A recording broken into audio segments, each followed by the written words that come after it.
Now, it has been confirmed that Donald Trump is going to have a meeting with President Vladimir Putin within potentially a matter of days. Here was the president a little while ago. To meet with him, he doesn't have to agree to meet with Zelensky. Is that what you're saying? No, he doesn't. No. So when do you think that meeting? They would like to meet with me, and I'll do whatever I can to stop the killing. So last month, they lost 14,000 people killed last month. Every week is 4,000 or 5,000 people.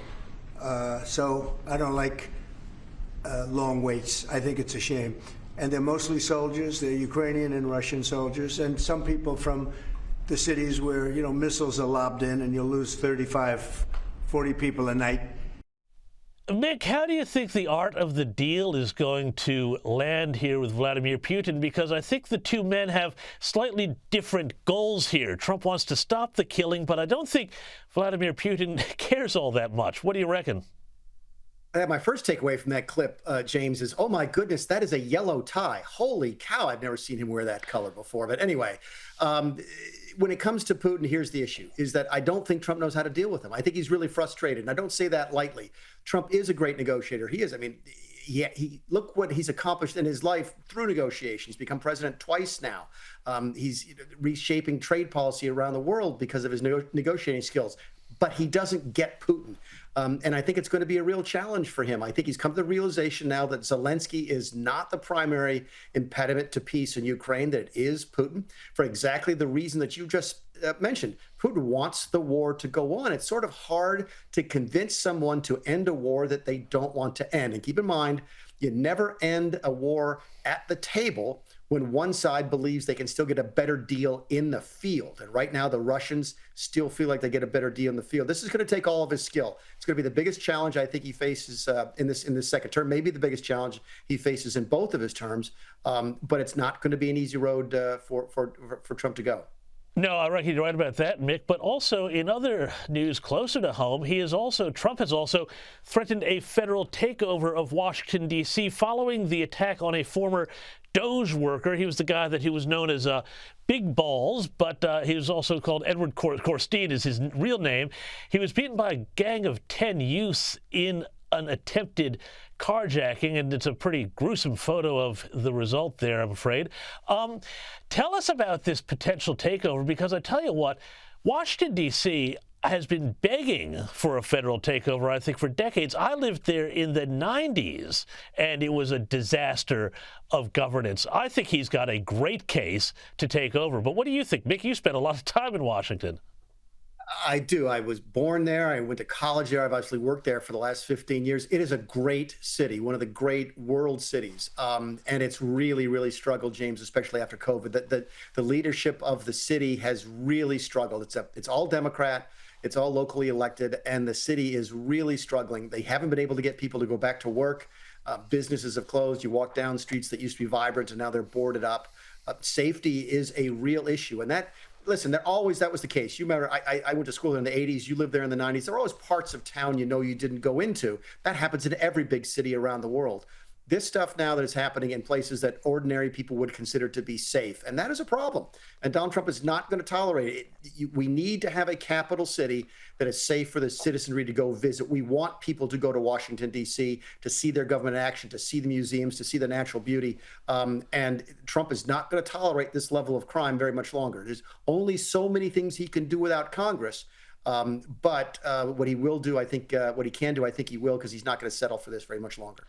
Well, I mean, the number of stories we've reported on in this show about the carjackings and so on of congressional staffers, even Congress people, has just been unbelievable. But another thing that Trump is also doing now is ending the green fantasy with his plan to scrap a giant wind farm that had been approved by the Biden team at the last minute. Now, this is part of a bigger part of the Trump administration's attempt to halt wind turbine construction in the U.S., living here in Australia, where we are absolutely infested with these things, and we're only getting more of them. I say good on him and bring some of that here.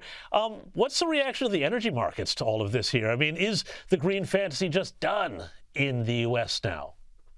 I think it's going to go back to what it should have been in the first place, which is a new technology that has the ability to add to the grid and so forth, to continue to develop over time, but it's not going to get this sort of almost religious sort of treatment in Washington, D.C.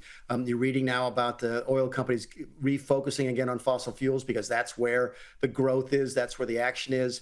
And I think that's a trend. What you're seeing is just the pendulum swinging back to the other side. It went way too far to the left and encouraging this kind of alternative energy. Look, I'm not opposed to wind. Donald Trump hates it. He thinks they're ugly. I can't argue with that. I'm not opposed to alternative forms of energy. I'm just opposed to the heavy government subsidies that they've been receiving.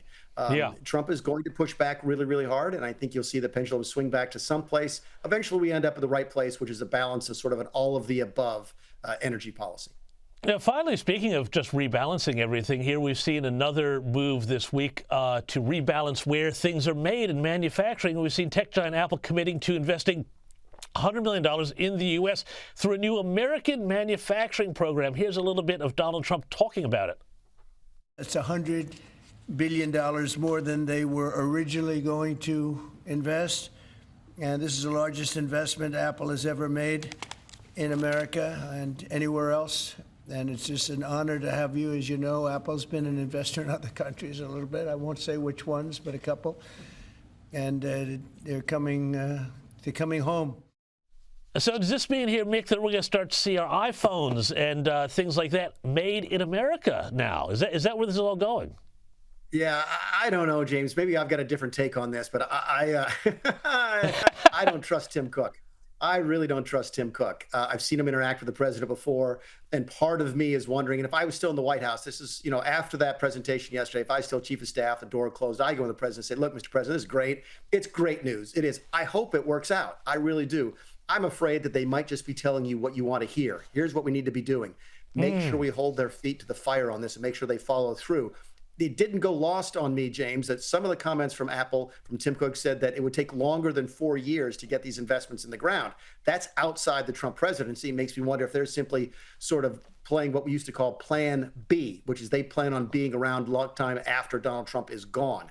Yeah. So look, it's great news. Unambiguously, it's wonderful news, but actions, as so often in life, speak louder than words. Let's see what Apple actually does. Well, yeah, I'll be very interested to see if we do wind up seeing one of those made in America iPhones. Mick Mulvaney, thank you, as always, for joining me here on the U.S. Report. Thanks, James.